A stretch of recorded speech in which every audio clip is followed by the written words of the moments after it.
Welcome to my channel, everybody. This is an episode of The Group, nameless as yet. The purpose of this project is a detailed reread of all of the books in the Song of Ice and Fire series.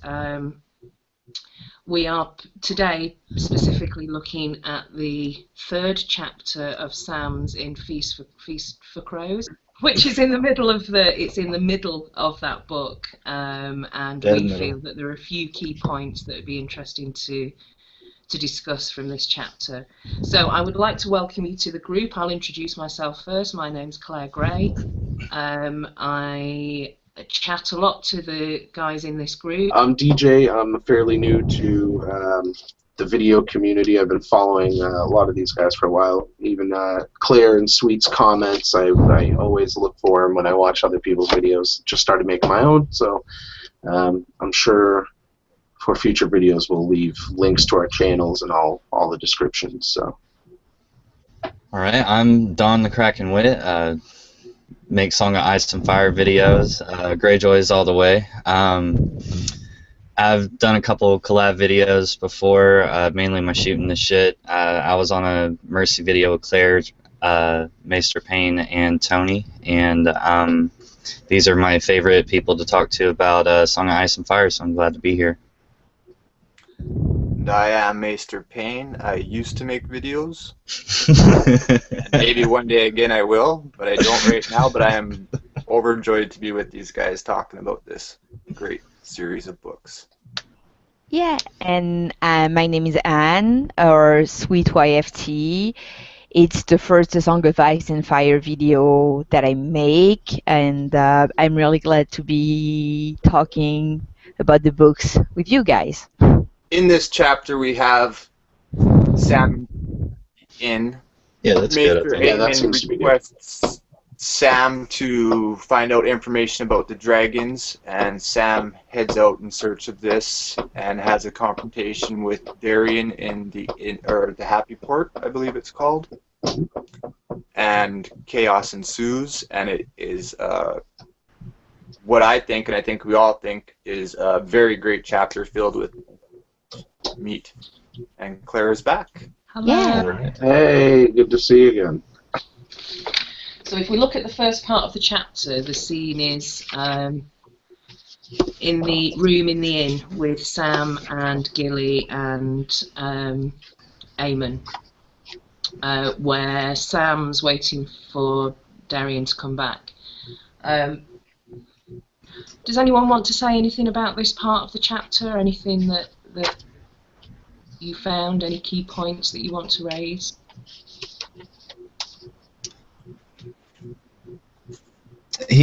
Sam referred to his company as the Weeping Woman, the Fat Craven, and the Sick Old Man. I mean, like, I think Sam has been basically beat up and stressed and distraught. Like, you can tell that he's really give out at this point. I mean, I know it's previous to this chapter, but there's a fair amount of trauma from the trip to Braavos around Skagos. I don't know if anyone wants to say anything about that, or Anne, you were saying something about the maps and the journey.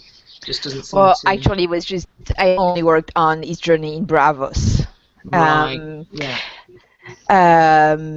That's.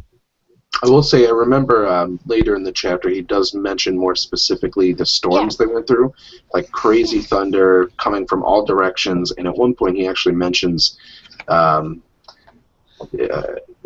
a certain point the ship exits a storm and it's just covered in ice, almost like the entire ship is an icicle, it sounds like by his description. So I thought that was kind of interesting. So you can tell winter's really hitting even this area of the world. Well, Braavos itself is fairly northern, even though it's across the narrow sea, but it's... I think winter does affect it in general, although I'm not positive on that. It's completely across to where the twins are, like straight line. Yeah, so that's actually not that far north. Half north. Yeah. No, that's lower than the neck. Yeah. If we think about the condition that they arrive in Braavos, and we think about Aemon. He talks in the chapter. He regrets leaving the wall, and Sam kind of references this as well. He was fine. He's old, but he was fine when he was at the wall. He had his wits about him, and he wasn't ill. As soon as he left the wall, things started to go wrong really quickly. And fair enough, it's a big upheaval, a huge journey for a man of 102.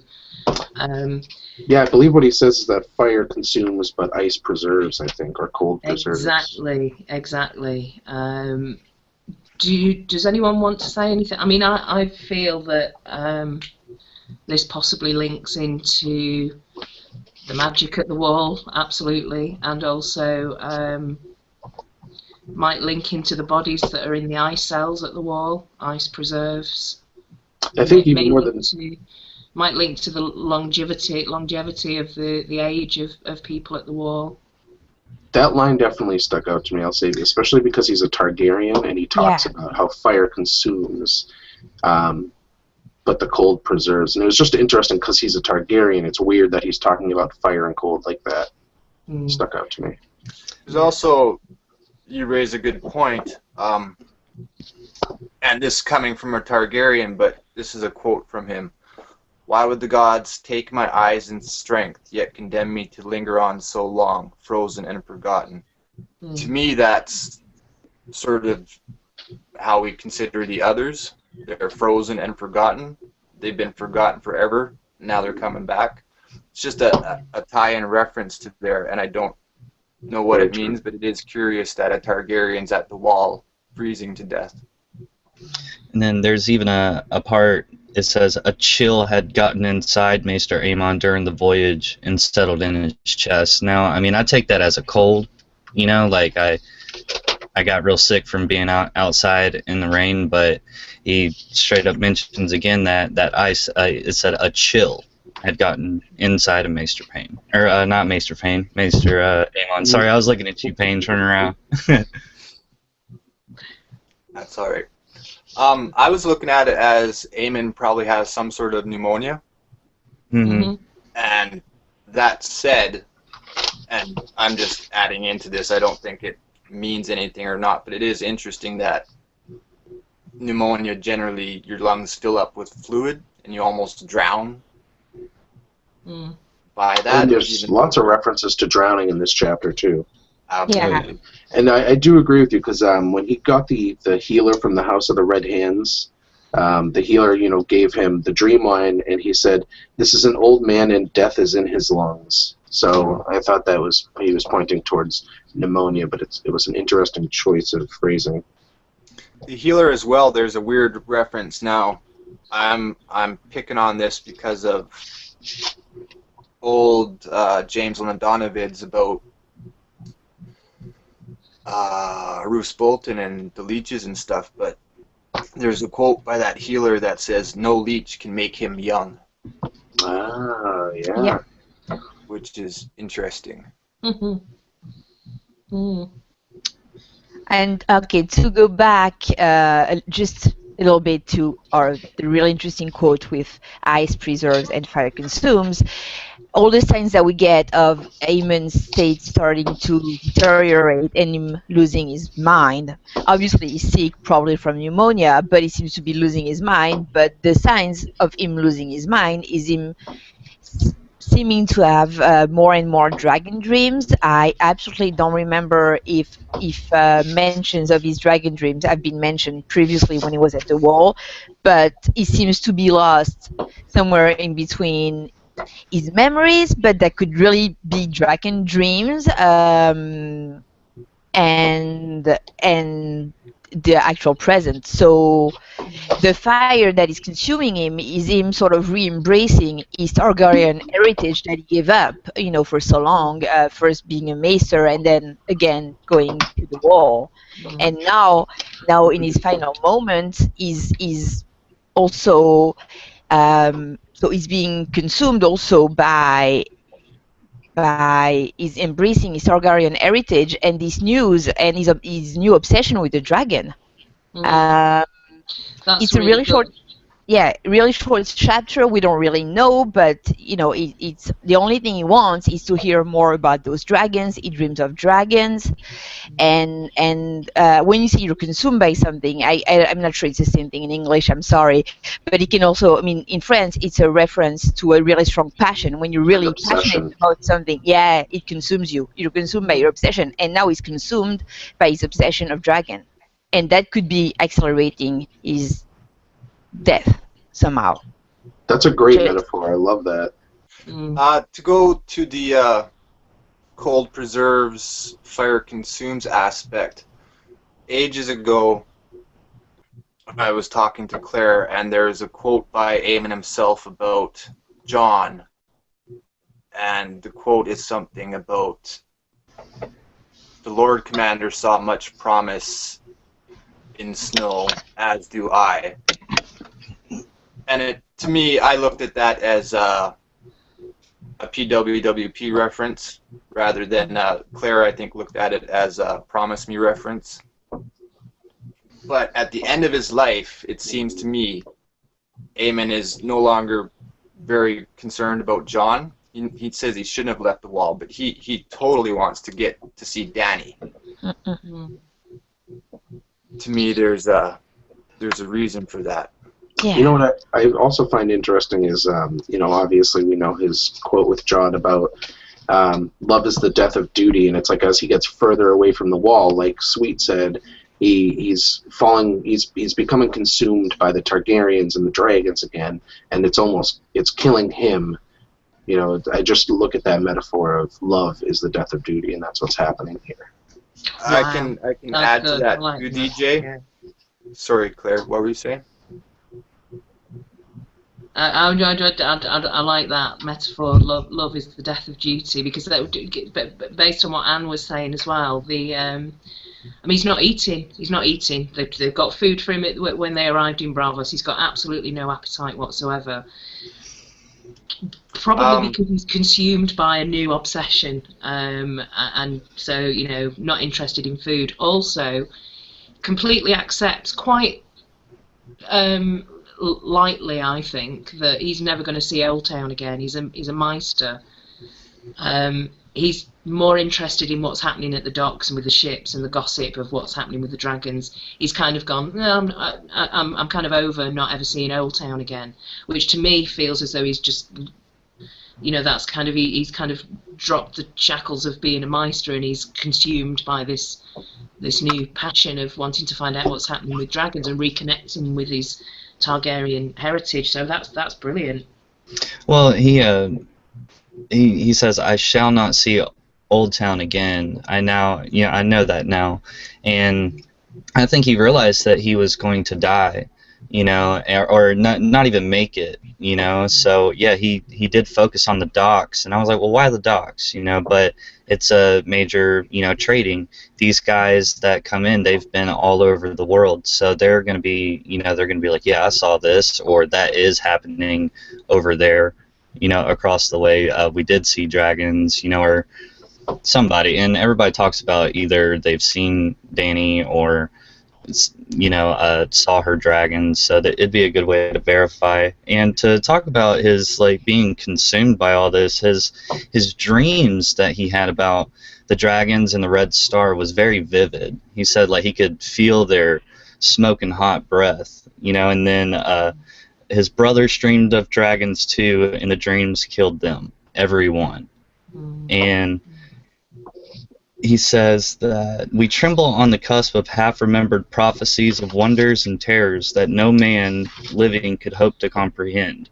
Or I'm just an old man and I'm just freaking losing it, and, you know, I have a fever. So take it as you want. You know, it's like he got real prophetic. You know, you're like totally into his, you know, conversation, and then he just brushes the whole thing off. And I may be completely wrong. You know, so I thought that was... No, that's a really interesting point, I think. But bear in mind that the healer has given him dream wine, so this is going to exacerbate any dreams that he has. They're going to be quite trippy and quite vivid. He's just waking up from it. So can I just make a small parenthesis? Yeah. It's it was just about the quote that is obviously a wonderful quote that you just quoted, Don. It's a really, really romanticized line, like really poetic and really beautiful. And it was just a nice little anecdote. To me, can also be read like a little metaphor by George, and like George as a writer, being in a stage of his life in between him writing as a young man and full of dream, and his writing being really, really romanticized, all human relationships being really romanticized in his earlier work, and coming at a point in his life where he's like, or not, you know. And that was just the end of my little parenthesis. Wow, that was great. I like that, and I looked at it fairly similar, but I also looked at it as this little sort of wink by George, like it could be this or not, and then Aemon laughs. He chuckles. Yeah. It's just or not. And then I also took it. I was like, did he just like take a stab at us? You know what I'm saying? Like us people that like the theories and the prophecies, and you know, we think about them, we love them so much, they keep us up at night. And he says, half-remembered prophecies and wonders, or not. Oh, yeah. You know, and like just to throw it in all our face. I was just like, George, like, come on, man. I think George does that a lot throughout his books. There's even another little quote here coming up later, which we'll get to when we hit sort of the middle part that sort of fits that too. Can I ask everybody, just to, as we get towards the end of this first scene, based on what we've all been discussing here, do we think, relating to Aemon and dragons and dragon dreams and Targaryens, do we think that anyone who has a dream of dragons, does that prophesize the death for the dreamer? That's a really good point, because Aemon says in this chapter that they all dreamt of dragons and they all died. It killed them all. Well, that would mean Daenerys and Tyrion are going to be out of the picture at some point. Well, Daenerys, has she had... Yeah, dragon dream in maybe her first scene, her first chapter, she has a dragon dream. Sorry, DJ. Yeah, no, I was just going to say, before we move on from this part, I just wanted to ask, I'm sure you guys have heard the theories about the glass candle and how you can use it to enter people's dreams and everything. And Aemon says, I mean, the first thing he talks about in his dreams is that he dreamt of Old Town. And I was just thinking with Marwyn there and everything, did anybody think maybe it had anything to do with that? He says he was there with Egg and Duncan. I don't know why Egg and Duncan would be in Old Town with Aemon, though. It's kind of weird. I'm hoping that we get that story sooner or later. Yeah. True. Yeah, definitely. The dragon glass candles crossed my mind. I know it's really overused in a lot of theories, so I try to not. It did cross my mind, but I always try to think of other options because it's used for everything. Like, oh, it's Marwyn talking to you in your head. So. Yeah, there's not a whole lot of evidence. I mean, he literally just says, like, I was in Old Town. He doesn't say anything other than that that's really strange to me, so... Yeah, well, it could either be something that we'll learn that did happen in the past, that we'll learn hopefully, in a Duncan Egg story, or because dragon dreams are often prophetic, maybe it's metaphorically something about him, Dunk, and Egg that Sam will learn in Old Town that will be down the line important. At that point, we cannot really say, I guess, or it was just I did just think of this too, which is the fact that in the same paragraph that he says, I dreamt of Old Town, and him and his brother were drinking, and then he just says, the ships, we will find our answer there, about the dragons I need to know. So I don't know, there could be something there if Marwyn is trying to push him down to Old Town. Maybe he's sending him to the ships or something. Again, this is all... A quick question. When Aemon's talking about drinking in Old Town, he says the inn with the strong cider. Do we know if that's the same inn as Pate's prologue? That's what I was thinking, but I didn't. Okay, so you know that? Oh, no, I don't. It's just that's exactly the same phrasing that is used. And fiercely strong cider, every time they mention, I think there's another part where they talk about that inn, and they also use fearsomely strong cider. So it's just, it could be a coincidence, but it's Oh no, there's no coincidences like that in these books. yeah. Yeah. It really seems to be it's a very specific phrasing that is always repeated. Excellent. Thanks, Sweet. That's No perfect. problem. There's a couple of things that I just want to say before, which I should have said a bit earlier on. Actually, I'll get used to this a bit more with the notes and the flow and things. But just the reason why we're looking at this chapter, specifically why this was chosen for discussion. So, MP referenced this chapter as the gloaming chapter. I'm putting you on the spot here, MP, but do you want to just explain why we're looking at this chapter and why it's called the gloaming chapter?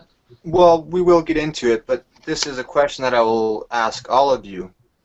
Do we know, have we ever heard the phrase the gloaming before in any of the earlier or previous chapters? I Or is it had. just this one? Not that I know of. It's mentioned twice in this one, though. Personally, I had to look it up to see what it meant. I was like, huh?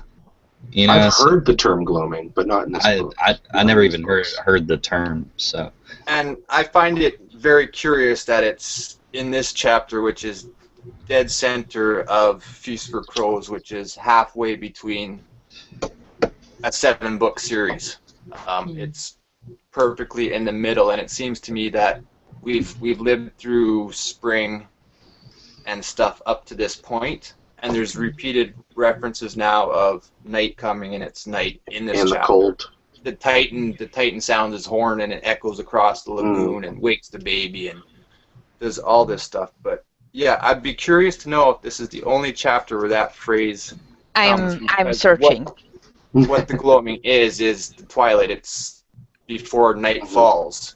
Yeah, which- and actually, because I also looked for the word, it comes from, okay, I forgot which language it comes from, but it comes from the word moon in that language, and there are a lot of references to the moon in this chapter.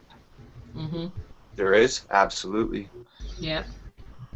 It's almost like the purgatory of day-night cycle. Yeah. It's like this strange in-between area. There are other aspects of why I found this chapter so great, but the gloaming, the phrase the gloaming is just very curious to my mind of why it's in this chapter. Yeah, usually he says dusk or twilight. Dusk or twilight or something like that, but in this one it's the gloaming. You were supposed to be back before the gloaming, but Did you say you've seen it referenced elsewhere, MP? no, I was asking if anybody else had. I'm uncertain. That's something No, we can keep an it's eye not. out in the reread too. No, it's not. That's Oh. something that's really easy because I have all that's like with the wildfire, so I could Mhm. find your quotes really quickly with a word. There's no gloaming in any of the books except twice in that chapter. Excellent. Okay. Very good. Right. Very So cool. maybe And some if- significance there. If Yeah. that's accurate, do you know how cool that is? Like, I'm not saying that it's done on purpose, but the fact that it's dead center, and if it is done on purpose, how hard it must have been to fit this chapter in the very middle. That's crazy. Mm, No, it is. Yeah, it is really, really interesting, and that's it's in that book that winter comes, right? No, Yeah, it's You know, I believe, right? When we get the white, It's in Dance with Dragons. yeah, I think that's when the White Raven comes in the epilogue. well, but wouldn't that mean in this book too? Because this book and Dance You're of right. Dragons are parallel for a while. I'm pretty sure they mentioned the White Absolutely. Raven coming at some point in this book. Okay, there's just another couple of final things that I wanted to say about this section of the chapter. There was a couple of really interesting quotes from this that, to me, referenced other areas of the books. So, at the beginning, when Sam is talking about Darian being mightily pissed off with Gilly crying all the time, and he turns around and says to Darian, well, you'd weep if you had a son and lost him. And I just that just reminded me of possibly of Ashara Dane losing a baby, and the also when Sam's thinking about John at the wall, and about how suddenly John kind of toughened up and he's been a bit mean to Gilly and the baby. His heart's turned to stone. Yeah. I've got an answer for you, by the way. John's heart's turned to stone, which again, could that foreshadow John meeting Lady Stoneheart at some point in the series? Or possibly being resurrected like her is what I was thinking. Yes. Yeah. Or in either case, it's an interesting line without a doubt. Yeah. Something that we'll get into later on in this chat or in this discussion too, but I won't mention it now. But what is the reference of waking? Is it waking a dragon from stone? And who's that about? Yeah, waking the stone dragons. Yeah. Or yeah, waking a dragon from stone. All right. I think it's been mentioned by a couple people. But what's the character that's supposed to wake the stone dragon? Who's that supposed to be? It's part of Melisandre's prophecy for Azor Ahai, isn't it? Azor Ahai, yeah, so, she was. She said that at Dragonstone in like the first chapter in Clash of Kings. Okay, so on that point, Sam asks Aemon when John's heart turned to stone. Aemon says to him, "The moment you raised him up to be Lord Commander." So let's keep that in mind for later in some of our discussion. Yeah, you know what? I was going back to what I was saying about keeping an eye out for repeated words and phrases. Weeping and crying come up a ton in this chapter, all over the place. Yeah, yeah. So moons, weeping and crying. I'm just making notes for me sum up at the end. Okay. Right. Anyone want to say anything else? Any more comments, suggestions, ideas, discussions about that first part? Just that Aemon has reference to all of his brothers, some blood and some sworn, which will tie in later to events in the Happy Port with the battle between. Oh, and Aemon says makes a reference to his father. I was just about to bring that up. So it was awesome to get like a confirmation from the Duncan Eggtails that his father really did not kill his brother on purpose, that it really was something that almost tormented him for the rest of his life. Yeah. And very good point, DJ. And I'm sorry, I'm just trying to find it here, and I got it written down someplace. But he also says that his father never thought that throne would pass to him, which is something I look at in a different field of vision. But I like that point of somebody who doesn't think that the throne's going to pass to him. Does that enable them to proceed in a different manner than somebody who's supposed to inherit the throne? Yeah, do you mean even his brother Aegon was the same? He was the fourth son of a fourth son, and I mean, you know, because he didn't think the throne was coming to him, it enabled him to go out with Duncan. That's the only reason he was able to go on those adventures, and he learned about the common folk, and he learned how to respect and be respected, I think, in that sense. Okay, I'm going to move us on to the next bit of the chapter. So we leave the inn, and Sam's got a mission to find out what the gossip is about from the docks about the dragons, and he decides that he'll try and see if he can find Darian as well while he's out there. So he's got a bit of a mission. Just as a transition, the last thing he does before he leaves, Aemon mentions a stranger waits outside the door. Sam repeats that line right before he walks out the door. Says the stranger waits outside the door, and then, like I said, I mean, one of the things that caught my eye was all the mentions to cats, and then he runs into Arya, and I really think that there's something strong there. Oh, absolutely. Yeah. Why do we think there are so many references to cats in Braavos? Good point. It's not just in this chapter. They do say, you know, that there are a lot of cats in Braavos, or at least Arya mentions it a lot in her chapters. but I don't. I really look at it as I think there's a connection between her and Kat's, and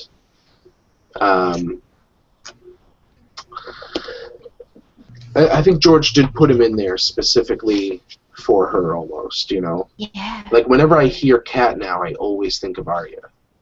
Yeah. Because I was Even more so thinking than that. Catelyn? Oh yeah, that's very true too. I guess I really don't think of Catelyn, because Arya just Arya brings up cats all the time, you know. And Syrio, even to her, told her the story about the cat. The Sea Lord, yeah, the Sea Lord with the cat. Lord's cat. Yeah. Yeah, no, I was. Sorry, Sweet. It's just to end up with finish with the cat when it's also mentioned that there are a bunch of cats in King's Landing, but the person mentioning it is Arya also. So yeah, it was just to agree with DJ. Those are the two mentions of cats that we have, and they're both through Arya's eyes. I don't know if we see cats in Ironhall though. Braavos is described as being as crawling with cats. So, and it's near a harbour, so that wouldn't be too difficult, I wouldn't think, to make that leap. But there are references to. There's a couple of things that jumped out at me about the cats in Braavos. One is that towards the end of the chapter, Sam practically trips up over one, and it hisses at him. So there's a cat. So if there's a connection with Arya and cats, and Arya's being quite kind and friendly to Sam and supportive of Sam and the Night's Watch in that chapter, why is that cat hissing at Sam? And also it's crawling with cats. So basically, is it Bloodraven? Is Bloodraven somehow kind of manipulating the cat population in Braavos? And was that a bad reaction to Sam because there's an issue there with Sam particularly? There's another quote about the cats with the two Braavos where when Arya does appear, and she's giving them a bit of back chat, and one of them says, "Little cats who howl too loud get drowned in canals." Yep. I'm looking at that right now, right as you said it. Yep. I was reading it. Yeah, that reminded me of Catelyn. Yes. And Yeah. Arya, oh, absolutely. And Arya says, not if they have claws. So maybe Catelyn didn't have claws. She never learned how to fight. But Arya Well, does. actually, if you remember, Catelyn clawed her face. Yeah. Yeah. True. Yeah.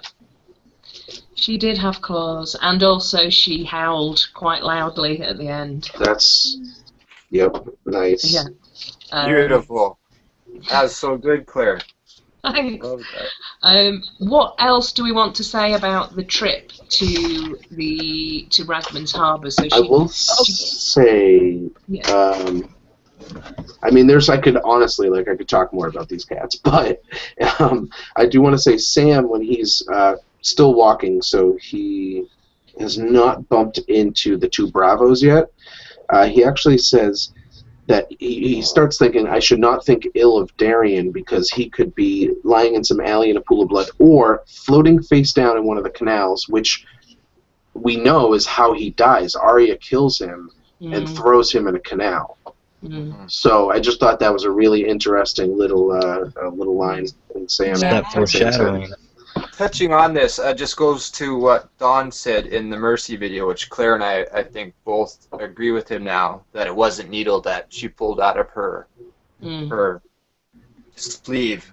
But it says here that she's got a knife in the girl's left hand, a blade as skinny as she was.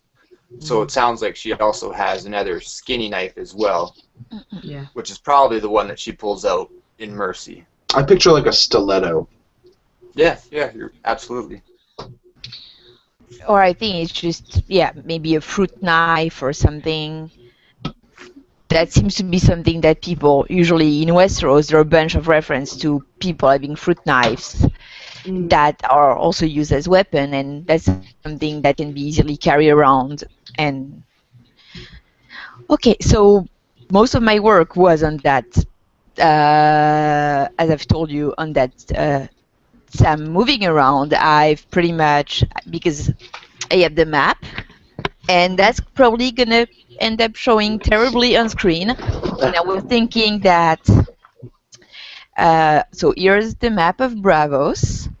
Yeah. And, okay, I'm going to try to, so here's,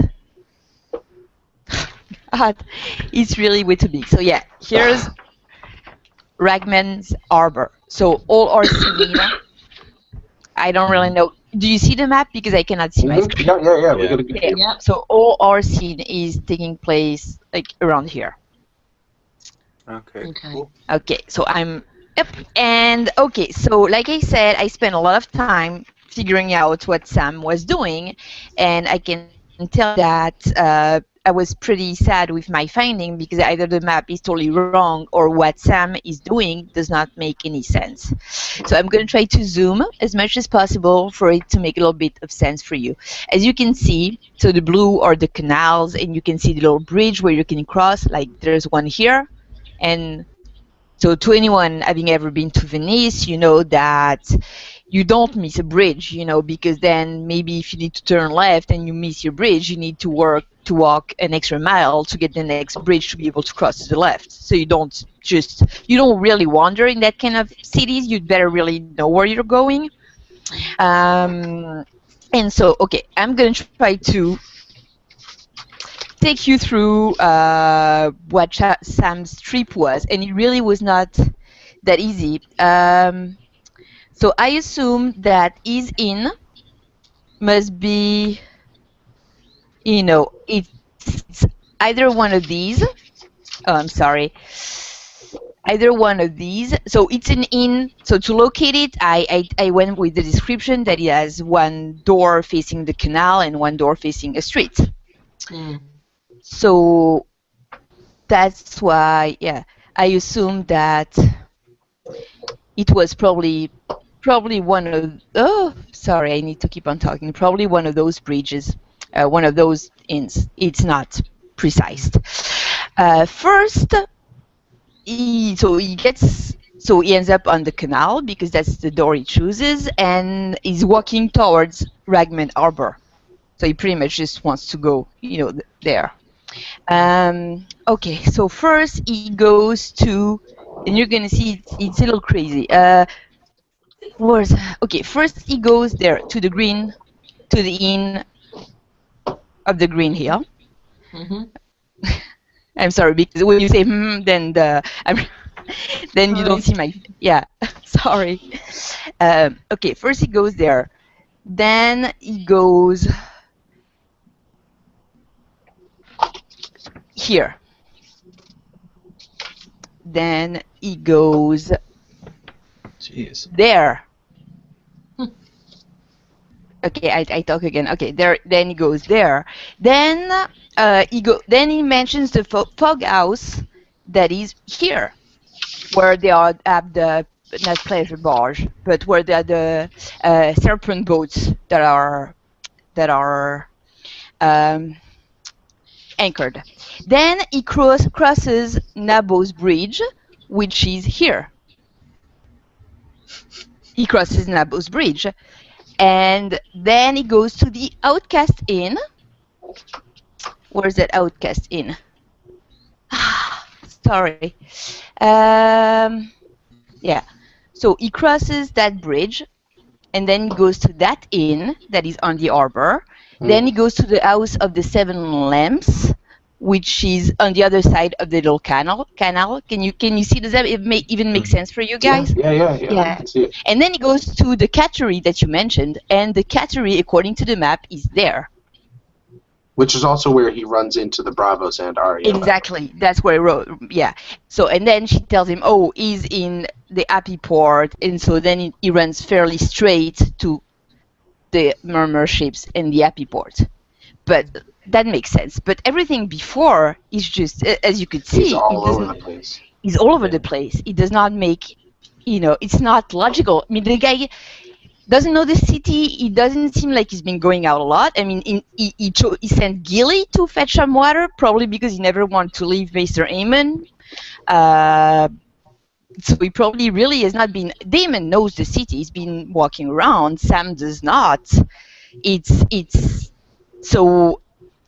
we can assume that actually what we read really quickly took a long time for him to, walk there. Although it's fairly close, he needs to find the right place to cross, and he's going right and left, and it reminded me, although it's not really as dreamy, but it reminded me a little bit of Tyrion's scene on the Rhine, where they sort of backtrack, and I mean, like, it's not that scene is really real dreamy. This one is not, but Tyrion notices that like his travel is not making sense. There, it's you don't really think of it if you don't look at the map, but his travel is not making sense. Like, it's not a logical search. Instead of looking into the inns that are right next to one another, he just, okay. I don't have any conclusion. That was just my, Well, I have a couple things to bring up from that. There's, like, towards the beginning of the chapter, I mean, throughout this chapter, there's a lot of mentions. There's two things that stuck out to me, which is he mentions a lot getting lost and not understanding anyone. Like, people are just speaking at him, and he can't communicate with anybody. And there was this sense of, like, he's just wandering, like he has no idea. And he mentions it even when he sends Gilly out for the water. She freaks out because she can't talk to anybody, and she ends up, just kind of curling up and kind of freaking out there. But he also mentions about Aemon's madness, that he was, I can't find it exactly at this moment, but he says something like he was lost. It's hard for me to remember these, but he basically talks about how Aemon was lost in his madness, and there's this sense of,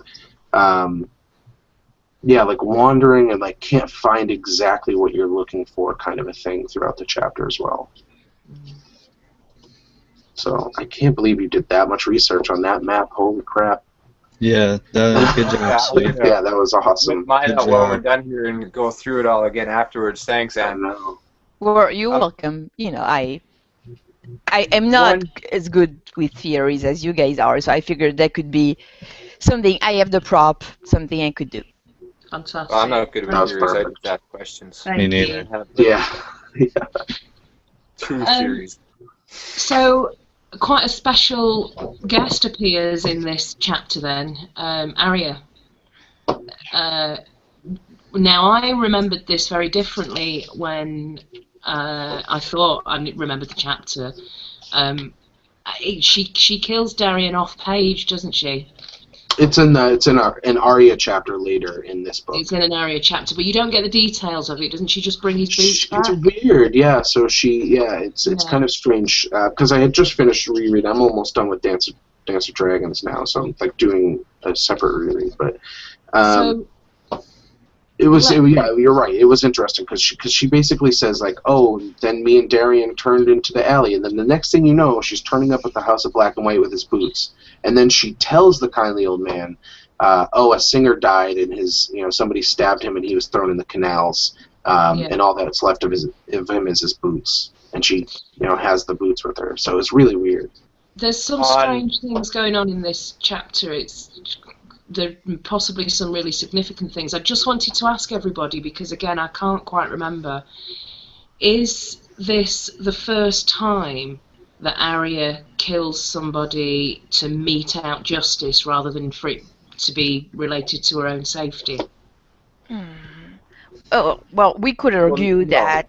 Yeah, sorry, go ahead.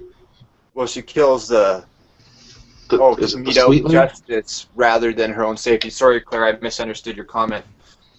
No, I think no, but it's not. She kills. Is it Raph? No, she kills Raph in the Mercy chapter. Who is the person she kills at the end with the Hound? The Tickler. Yeah, the Tickler. She kills the Tickler. But that's sort of... I guess that's kind of safety. Separate from what Claire's saying is, this is justice. She's doing what her father would do. He's a deserter. She kills him. Yeah, the rest is sort of like her hit list. It's almost like she decides to be... She's taking on the role of the faceless men, but again, it's her own decision to do that. She hasn't been given an assignment to take him out. That kind of goes to me like I really associate Arya with the stranger, and that's why it stuck out to me when he said the stranger waits outside the door, right? if you think of it like that, and you look at it as the stranger is just one iteration of the many-faced god, then she is killing on behalf of the god who is herself. She's choosing who deserves that death. She almost is the stranger, you know. So, Don, you're very quiet, so I'm going to come to you and ask you, was there anything in that chapter around the journey to the Happy Port when Sam bumps into the Braavos and Arya that came out there for you? Was there any thoughts, anything interesting that... It bothered me how far she's let herself go, and I mean, straight up, she is completely and utterly in the mindset of no one at this point. Like, and it's just, you know, I do like the Greyjoys and everything, but I love the Starks. Like, I have more like actual emotion for like those characters and stuff like that. So it's kind of like remember in the show when Bran somehow north of the wall saw Jon and he made the decision not to say anything, and it like broke your heart to like not see Bran say something to Jon, you know, like. So why she's let herself go so much and so far that she was sitting with like Jon's best friend, and she was just like, oh, you know, like, I know you're with the Night's Watch, but I'm just not gonna say anything. Screw it, you know. Like, she really did. She felt no emotion to even, like, Jon didn't even cross her mind. I mean, like, it wasn't her, you know, chapter, so we don't know what really was going on in her head. But, you know, I wish that she would have said something to him, like, do you know Jon, you know, or something like that. Like, it bothered me that she didn't bring him up. That's a great point. You know, I think I remember actually when she first got to Braavos, she was thinking about Ragman's Harbor, because lots of people from Westeros go there, and she was going to try to hitch a ride somewhere. It looks like by this point, I mean, she is no one. I mean, he even asked her. Yeah, you know, earlier she wanted to get to Jon. Like, that was her solution, wasn't it? Like, at the beginning of her crazy voyage, like, she was like, I need to get to Jon. You know, and then like, she could have gotten really good, valuable information. She could have stole away with Sam somehow, you know, like, to try to get back to the wall, you know, or to get with Jon. Arya has completely let herself go. Yeah. Oh, definitely. I mean, she probably could have convinced. Convinced Sam to backtrack, go to the wall, saying, "Oh, I'm Arya. I need saving. You know, bring me to my brother Jon." And Sam, being the really helpful, generous person that he is, probably would have done it. So yeah. Actually, you know what? I gotta say, Don, I gotta say, you know what? This goes. I disagree with you a little bit, because I think that she's not completely gone. For one thing, her answer to him is no one. She says, "I used to be someone, but now I'm not." So she still has this. She's still there. Like, Arya's still in there, and even in her chapters, you see her. She remembers she has the wolf dreams, and she's killing people that she's had on her list. So Arya's definitely still there. This is almost her gloaming. She's in that area between Arya and what she's going to become, the no one. Well, Very strong. I love that. Oh, so yeah. That's good. But we can say that it's about like, why Sam as didn't well. you say That was something? awesome, DJ. The gloaming. The gloaming. Shit, I had Sorry, something Doug, go right ahead. there. You just knocked it right out of my head. Oh, sorry. Yeah. So just a small little historical tidbit, the Braavos. So I researched that on the on the wiki, Westeros wiki. They seem to be all over the free cities. Their role is not obvious to me. They're not, edge knights. They're not sellswords. They just seem to be some kind of small time. I don't even know the word in English. I'm really sorry. Just like young people hanging in the streets to cause trouble. So something. Trolls. Yeah. Yeah. It's like West Side Story. Yeah. But you know, they seem to be like part of the culture of the free cities, and doesn't seem to be bothering anyone. Sorry. No problem. Well, So, and interesting. That's because of my cat. My cat killed my lamp. I'm sorry. The strangers knocking over your lamps. Oh yeah. Freaking cat. And also we learned that I learned this way that Illyrio, because I had totally forgotten, he was a Braavos when he was young. Yeah, that's very true. That's something I forget all the time, very easily. But he has the statue in front of his manse of him as a Braavo. But does anyone have any idea what their role in the Free City Society might be? I think they're sort of exactly that. They're kind of like, pardon the pun, but internet trolls. They just wander around. It's even said, Arya tells them, if you don't wear your sword, they're going to leave you alone. If you challenge them, then they sort of come and fight and everything like that. It's a lame metaphor, but it actually kind of fits. I've just dealt with a bunch a couple weeks ago, so Oh. it was funny.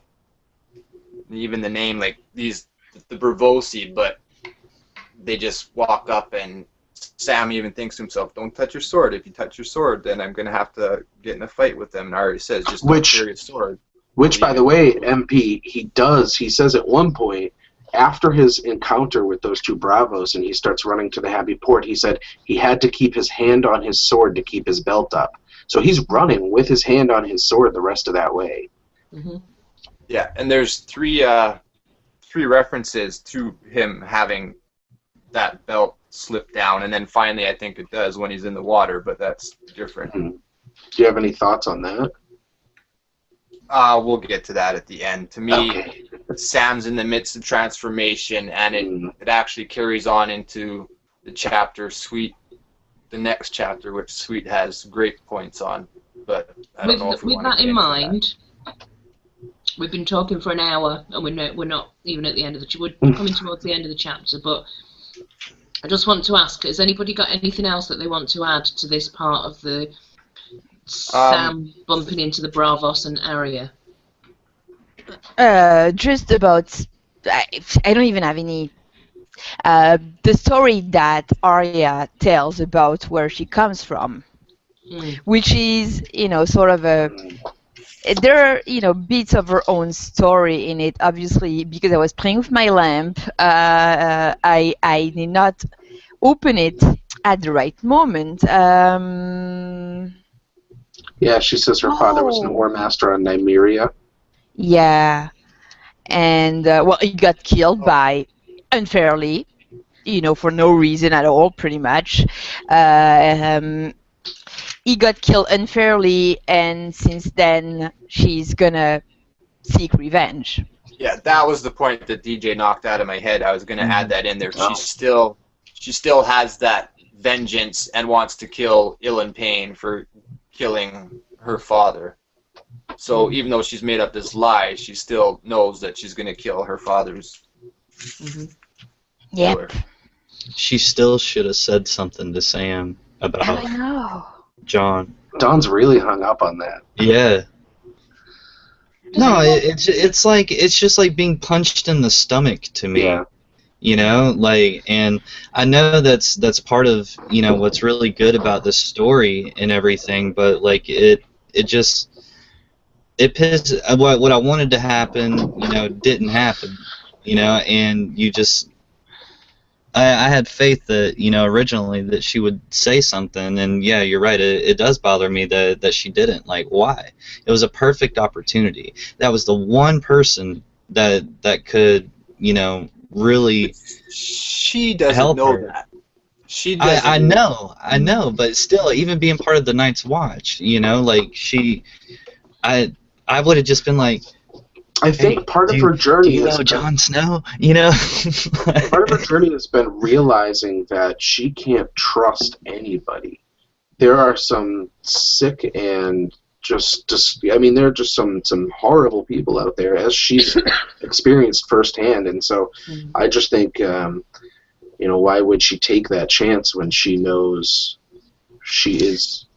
I think she could have. Well, she could have even quizzed him, you know, and like not necessarily about the Night's Watch or anything, but just in general. Try to get info from him. Yeah, like she could have gotten information from him, and then you know she could have even tried to, if she would have felt comfortable, to hitch a ride with him to get back where she kind of should be and needs to be, you know, but without even telling Sam who she is. But maybe at this point in time, she's decided that she's better off learning how to take care of herself and how to kill people rather than heading to a world that every time she tried to get there, it was taken away from her. So maybe she's just like, fuck that, I need to learn how to take care of myself rather than want to get back to my family. Yeah.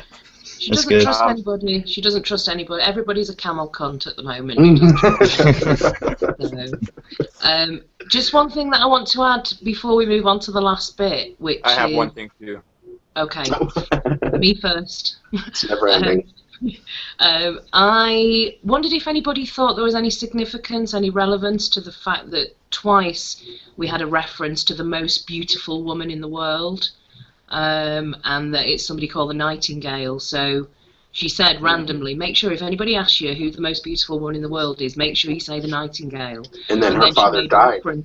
So does anybody think that that is significant? I thought it stuck out to me only because before this point I've never heard of the Nightingale. As far as I know, this is something completely new, and this is just... I don't even remember hearing it later in Arya's chapters. I don't remember it ever coming up again, even. Or eating cats of the canal. She says that this is the reason why her imaginary father in the story about where she comes from, this is why he died, because he argued that the Nightingale wasn't the most beautiful. So what is this about? Does this mean something, do we think? I don't know, but it seems to be something that the Braavos take on, correct? Like they will ask the question, who is the most beautiful woman in the world, and you're supposed to answer the Nightingale. It's almost like gang signs. Like you're supposed to be able to answer correctly if you're one of them. Definitely, that's the way I took it. That's good observation. I did notice it too, and I was actually going to look up. I know it's a bird, right? But I was going to see what I could find out looking it up. But is that Nightingale the same woman as the Moon Shadow? I don't think so. No. Yeah. No. Actually, it says that I just wiki of Ice and Fire. The Nightingale is a famous courtesan in Braavos, renowned for her beauty. Okay. That's it. She's just a Braavos. Oh, Darian once played for her actually at the House of Seven Lamps. So yeah, apparently it is a real person, but I don't remember this coming up that much. Where is it now? This is the one quote that I wanted to mention that I said tied into beginning. Who is Claire? She just disappeared. But to me, this is sort of another George speaking to us in his tone, and a little inside joke to him. But none of the polemen understood his high Valyrian. Understands my writing. Either that, or they do not choose to understand it. I just kind of love that myself. Yeah. So he took 2 jabs at us. Oh, I think so. Probably. Well, he does it repeatedly throughout these books. He just slaps you across the face. Oh yeah, living in the eye of a blue-eyed giant. Yeah. Okay, so Sam finds the happy port. He walks in and he finds Darian with the sailor's wife wearing Darian's cloak. So he's effectively married her for the evening. Sam then goes into kind of berserker mode, completely out of character, and he ends up getting dragged out of the fight. He gets knocked out and he gets dragged out and he ends up in the canal. And this the end of the chapter. Somebody pulls him out of the canal. So this is what happens at the end here. What do we think about his encounter with Darian? Anything that came up for anyone? Well, I know that now that we're talking about the sailor's wife, I do know that MP, annoyingly, who's gone for a cigarette, but he'll be back in a second, he his feelings are more, rather than the sailor's wife actually being somebody revealed as a hidden character. He's back. You're supposed to draw parallels, kind of. Yeah. If you're there, MP, are you there? I was just speaking on your behalf, but I was saying that more than it being a particular, somebody else, it's more of a kind of symbolic. She's a symbolic character, and I do know that MP has some thoughts on that. So I'm going to pass over to you now that you're back. Yeah, well, absolutely, and we've all discussed it before, but I think she sort of links to my personal theory about Ned marrying before he wed Catelyn, and that having to be broken up because he had to seal the alliance, which also ties into earlier where Aemon says, or his father didn't know that he would ever inherit the throne. Ned didn't know that he would ever be Lord of Winterfell, so he was possibly able to marry this woman, and then Brandon dies and his whole world changes, which is what happened to Aemon's brother too. It's another tie-in. Aside from that, that's my only grasp at her, besides these two brothers, which is also mentioned earlier, fighting over duty, whose duty it is, and you have to, which I think was one of the greatest scenes, all the chaos around it. These two brothers, you have to do your duty, you have to do your duty. And yet he doesn't, and he dies for it. I just think, based on your observations previously of that, and the sailor's wife and the symbolism, on the very recent reread of that chapter for me, that quote really jumped out. So he meets Darien. Sam is completely horrified about what he sees and what's happening, and Darien says, "Well, we're only wed for a night. Even in Westeros, nobody takes your head for that." Mm-hmm. Well, actually, maybe they do, Ned.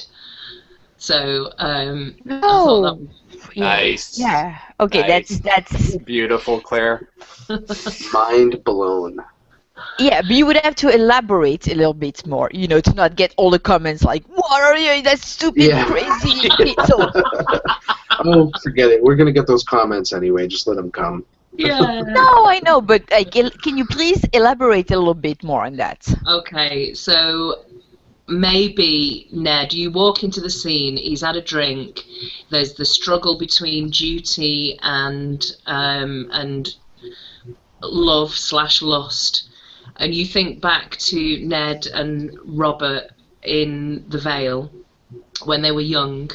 They were brothers, possibly, and we don't know. I'm not talking about anyone specific here, but I'm just thinking perhaps there are parallels to a young, lusty, perhaps a drunken Ned who got involved in a relationship that was very brief. Maybe there was a marriage, and what Darien's saying is, well, don't worry about that because it doesn't really matter, because no one in Westeros is going to take your head for that. Mm-hmm. And actually Ned does ultimately get his head chopped off. So I think, yeah, you're not saying he got his head chopped off because of this, but it's an interesting line to draw between the fact that this might have happened and eventually he does lose his head in Westeros. I mean, agreed. I don't think any of this is literal in this sense. Sorry, Anne, go ahead. No. I was agreeing with you. It's not literal, but if you take it just one step further, he felt so. I don't really agree with that theory, but I'm not, like, right now I'm going with it. Yeah, he did lose his head because he was too strict on honor and rules, and maybe he was too strict on, and he refused to play the Game of Thrones. He could totally have been, I'm sure Littlefinger could have worked it out so he could have, his head, no problem. But no, he was so bent on honor, and it's not even a stock trait, so it's really his thing. So it's something because of a trauma of his past, and it could be that. So yeah, literally, it could have caused him to be so obsessed with honor that it made him lose his head. Yeah. Yeah. And conversely, it is Sam who's doing the honorable thing here, and Sam still has his head. Yeah. So my theory could be completely wrapped around, and it's some different sort of order of brothers that was doing something. A quick question I wanted to ask, because something you said mentioned it, but it's said that Ned and Robert were even more than brothers. Does anybody have any idea what that means? They were lovers. Stop And it. kneel down before him in the crypt. Oh, jeez. And he kneeled down. Oh, jeez, man.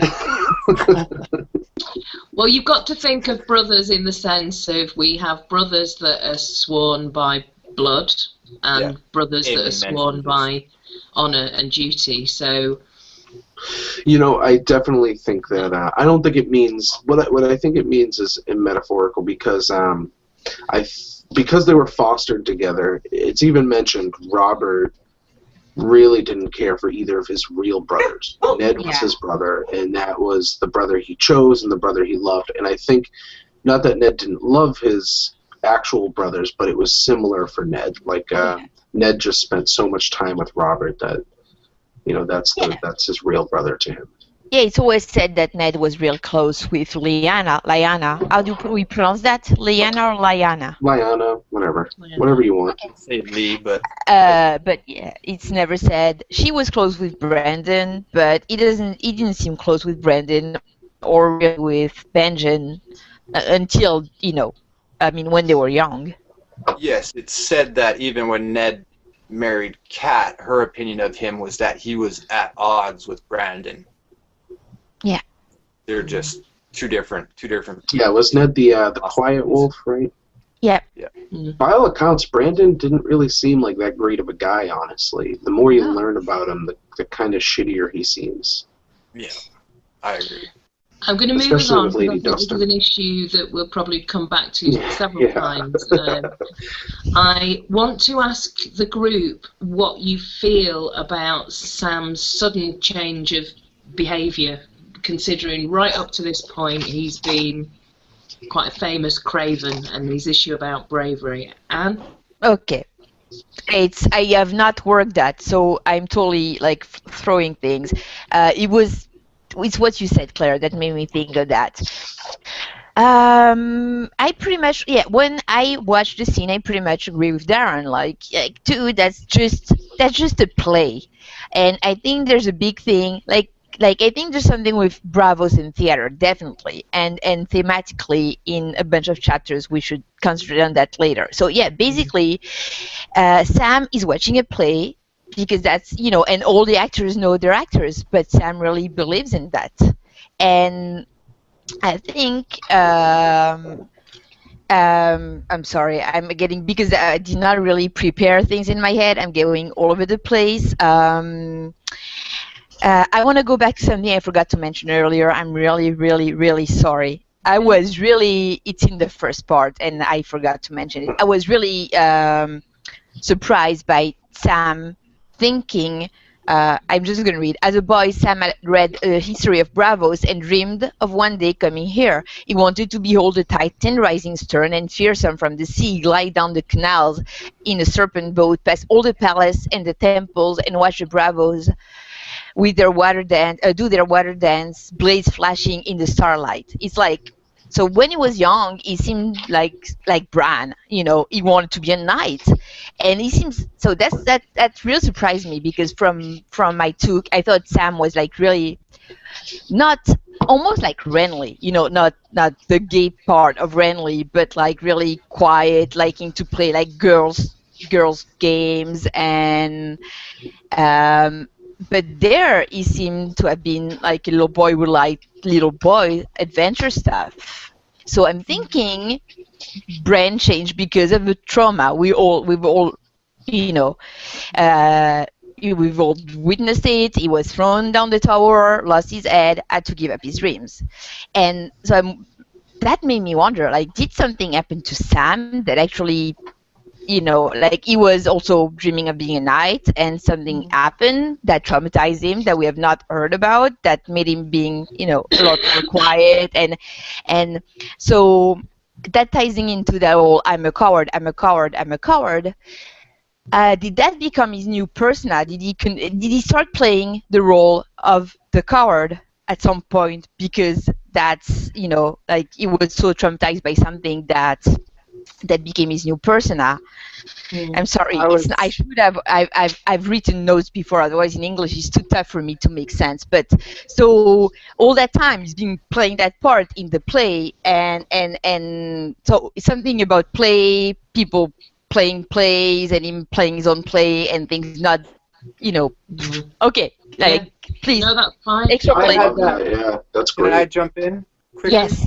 I had sort of the same sort of concept. Is I was wondering if Sam is just sort of willing himself to be this craven, and realistically, he's not. He's Sam the Slayer, and that's sort of the role that he's been carrying out his whole life. But when push comes to shove, Sam's the guy that gets shit done.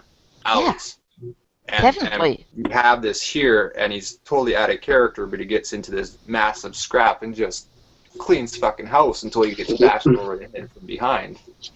And and look at him, taking care of a woman and child and an old man. It's on a journey to places he's never been. I mean, he's clearly not a craven. It's like, who's done more than Sam at this point? Like the different feats and accomplishments that he's done. He's been beyond the wall. He's fought the others, killed one. What I'm saying? Like, now he's sailing over to Braavos and all this stuff. It's like he's accomplished more than most of the characters in the story. Individually. Like, I mean, yeah, we know Danny's like running over conquering lands and everything. But individually, he's done more than a lot of characters. Yeah, even Tyrion, who stops at the wall and doesn't go any further. Yeah. He sort of has the same arc as Sam, but Tyrion never gets past the wall. Sorry, Don, didn't mean to interrupt. Go ahead. And it was like you and I talked the other night. It's like every time Sam has been backed into a corner, he literally comes out swinging those, big hams of his, and like you said, get shit done. And then you didn't say it, so I'll say it for you. You reminded me, and I was like, dude, he was mopping the floor with Darian, and then somebody like grabbed him over the shoulder, and Sam was like, fuck you too, and hit him as well. It took a bunch of people to stop Sam, and drag him out and throw him in the canal. So I basically at this point it's like Sam, and like DJ said, Sam is Sam the Slayer. Yeah, for me, definitely. I think he's in the midst of a transformation. The gloaming. I think there possibly is a transformation, and particularly with this being the gloaming chapter, it's quite interesting. But I think for me, I've lost my train of thought now, just thinking about 2 million things at once. Oh yes, I remember. It reminds me, Sam's behaviour in this chapter reminds me of the conversation I think it was Rob or Bran had with Ned when they asked, like, Father, is it possible to be brave when you're frightened, when you're scared? And Ned said that's probably the only time that you can be really brave, and that just really reminded me of Sam in this chapter. And a craven is always afraid, right? And therefore Sam's always brave. Yeah. Therefore, absolutely. And Aemon in this chapter calls Sam brave. He says, I need you to do one last brave thing for me. And it's not a brave thing. Technically, he's just supposed to go find out some information. It's not like he has to go fucking beat an army or something like that. Yeah. Just go out and get some information. But Aemon says, one last brave thing for me. I mean, we've had discussions about this before, and I know certainly I've spoken to, me and MP have spoken about this, about Sam and transformation and this particular chapter and certain symbolic things that happen to Sam in this chapter. Do you want to elaborate on that, MP? You'd have to refresh my memory. Okay, we were talking about interesting conversation about who may or may not be a candidate for the last hero. Okay, well, thank you. And first of all, do you guys know much about the last hero? No one knows much about the last hero. Do you consider him as Azor Ahai or separate? Separate. Separate.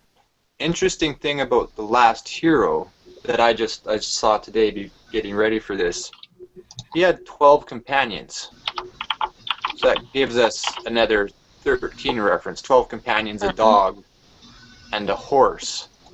Yeah. All of who die, and he's the last one standing. Claire and I had discussing the last hero before I dug into this, thinking Sam being the last person you'd expect to be a hero, so you have a last hero that way. Sam's also waits to the last second before he reacts to anything. Like, he has to get backed up against that wall, and then he comes out swinging. But I think that was sort of about the extent of it. Well, we were talking about symbolism in terms of the born amidst salt and smoke. So lots of descriptions of foggy, misty weather in Braavos. And lots of canals. Lots of canals. Dawn actually initially made note of that. Yeah, well, you know, canals, freshwater, that's not really the sea, but... Well, it's brackish water. Yes, it is, yeah. There's a reference earlier in the chapter to be in the harbour, braving salt spray and wet winds along the waterfront, so obviously that's sea, salt water, but also when he's in the canal, Sam describes it as being cold, as the water being cold and salty. Mm-hmm. And Don, do you want to make the point you talked about the other day? No, he when they threw him over the canal, he flew face first into the fog. So there's, you know, I considered that a Smokey reference. Payne, is that what you were talking about? Yeah, when we had our discussion the other night. Yeah. Yeah, he like goes flinging over the side, you know, and flying headfirst through the fog, you know, and for half a heartbeat he saw black water underneath him. Hmm. So it was immediate, you know, smoke and salt. There are several references, as we've already mentioned, to drowning. I think it's just worth pointing them out. Earlier in the chapter, Sam gives Aemon a drink of water and he says, "Enough, you'll drown me." I took a note on that too. Then later on, little cats who howl too loud drowned in canals. And then when he gets pulled out of the water, the first thing that he says to Zondo is, "I haven't drowned, I haven't." So, but even when he's in it, he says, "I'm drowned." At that point is he actually sort of his last thought is, "I'm drowned." yeah. And that's he definitely drowned. Then he did. Yeah, he blacked out and everything. He got resuscitated. Yeah. He just basically means I didn't die, you know. Yeah. Well, as Don can tell you, Because what is dead may never die. We both went for it. No, I mean he drowned just as much as you know, the drowned god acolytes drown, you know, and then come back. So I mean he had CPR performed on him and, you know, came back just like any other drowned god acolyte. Yeah.